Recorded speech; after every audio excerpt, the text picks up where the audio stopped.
Morning. Dr. Lecter, my name is Clarice Starling. May I speak with you?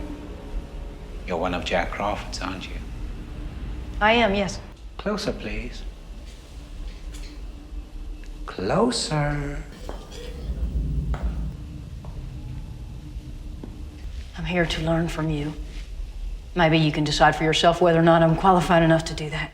That is rather slippery of you, Agent Starling. Jack Crawford must be very busy indeed if he is recruiting help from the student body. Busy hunting that new one, Buffalo Bill. What a naughty boy he is.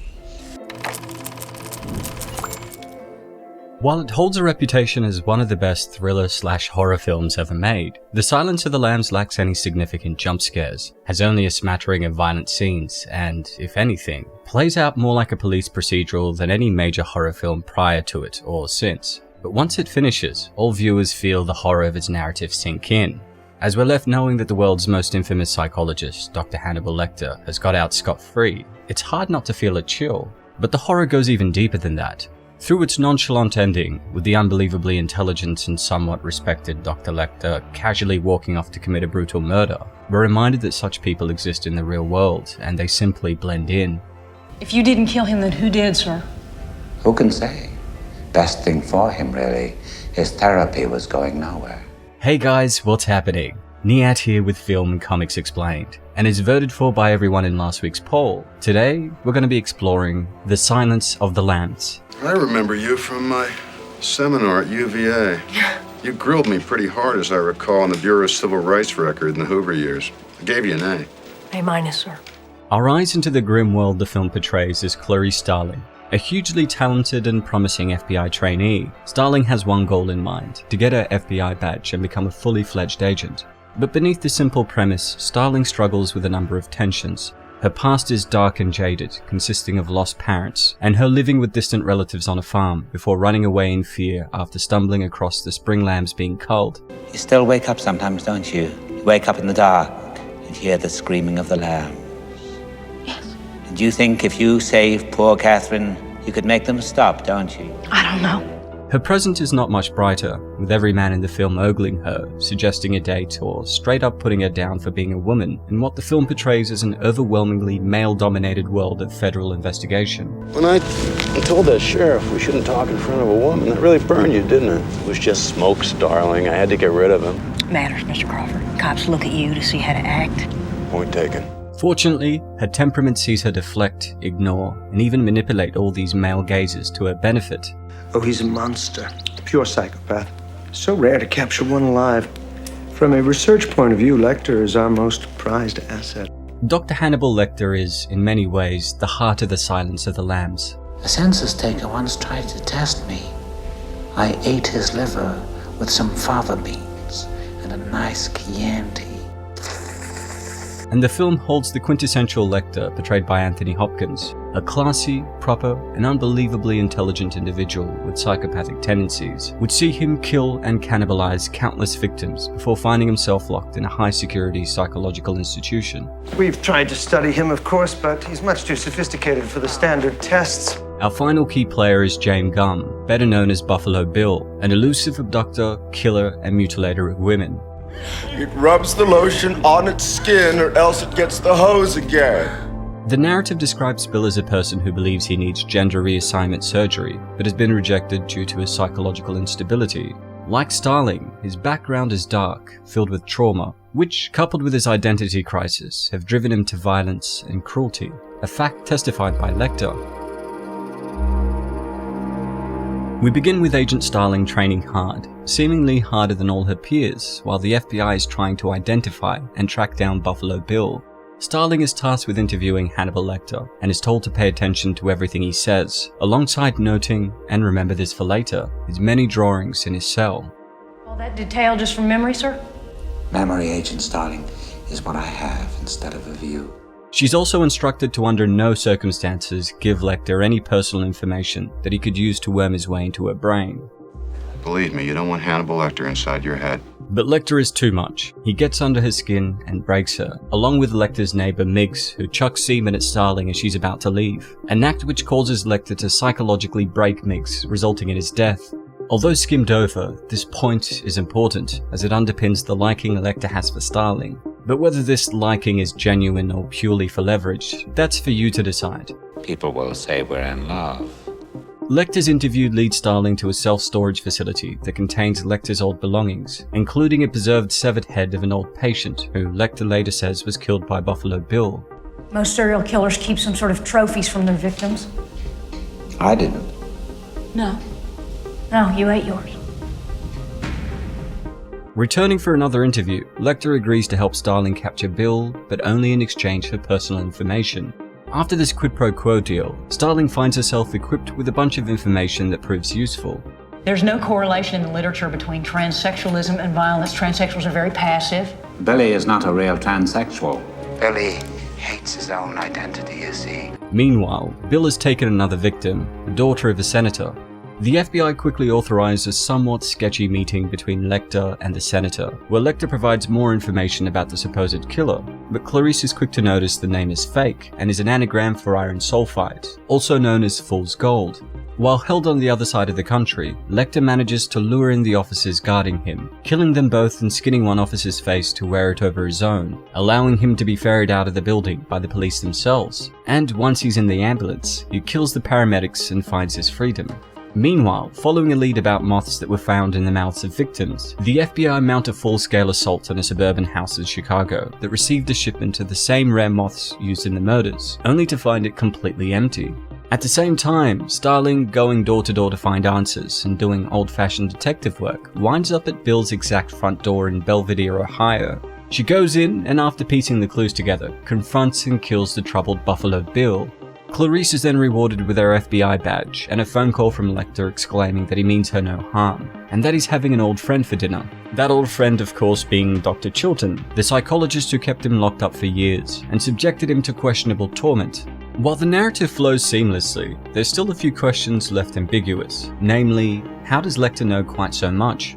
While this is explained in the film through Lecter's knowledge of Bill's friend, who was found head severed in the storage facility, it's clear that the story goes deeper. Hester Moffat. It's an anagram, isn't it, Doctor? Hester Moffat, the rest of me. Miss, the rest of me? Meaning that you rented that garage? The first time Clarice meets Lecter, she asks him about his drawings. In that conversation, Lecter explains one as the Duomo scene from the Belvedere, Belvedere being the exact name of the town where Starling would eventually find Bill.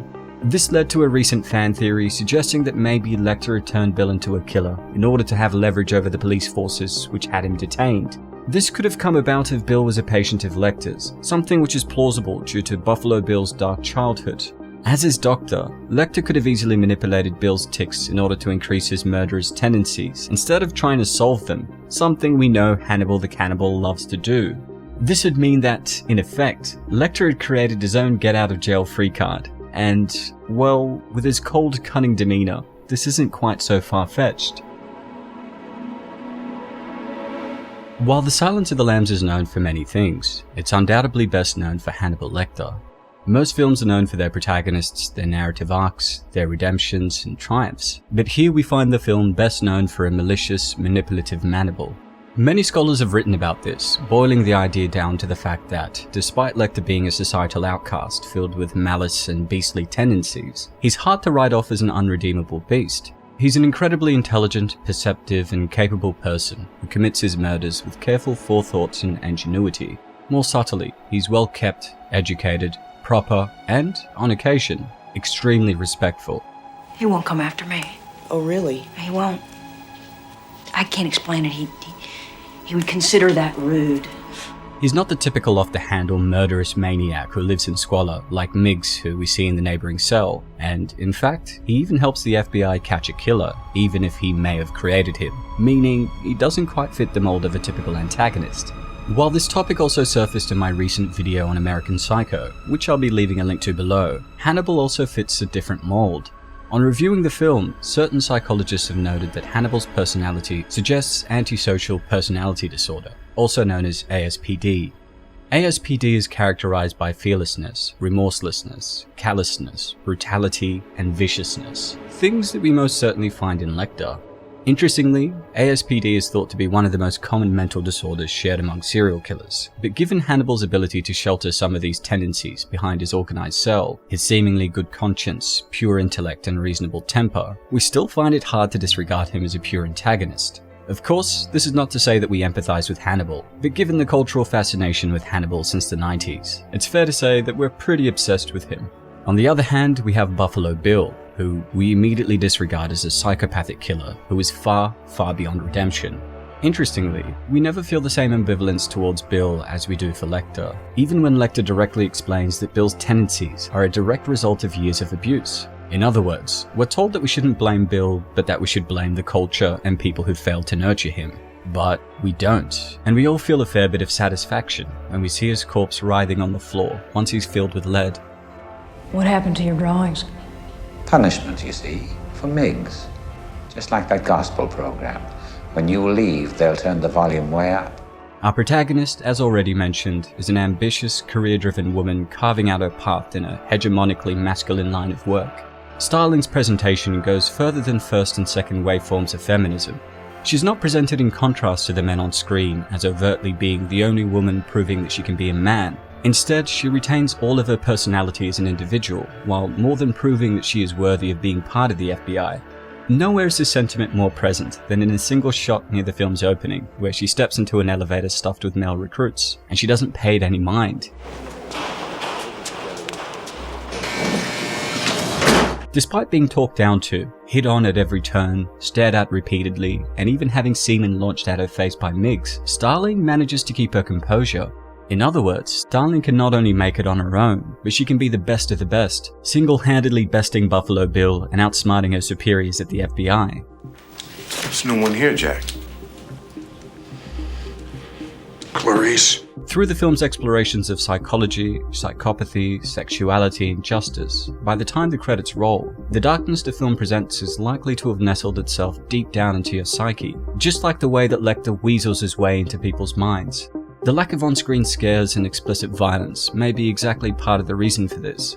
It's a widespread theory that horror films bring viewers a great sense of catharsis by providing a safe place to feel fear and see deplorable acts. But here there is no real catharsis whatsoever. We're never outrightly scared. In fact, we always know what is about to happen. Before Bill reveals his skin suit, we've been told about it. Before Lecter kills the guards in his cells, we see him prepare for it. Before Clarice confronts Bill, we know exactly what he looks like. Not only do we never have the chance to feel truly scared, we also don't feel a chance for resolution. We don't see the woman Bill kidnapped return home safely, we barely see Bill being shot due to the darkness, and we end not knowing the world is safe, but that Hannibal Lecter, perhaps the most evil, cunning and dangerous of them all, has slipped into anonymity, about to commit another murder. Thus, while probing the Silence of the Lambs for themes of antagonists, sexuality and feminism may be rewarding, nothing can deplete the sense of dread the film leaves us with. A dread that suggests murder, death and psychopathy on screen should not be a form of catharsis, but that it should be a deep cause for concern, because out there, in the real world, there are people just like Lecter who can slip anonymous into a crowd, just waiting for the moment to commit the ultimate crime.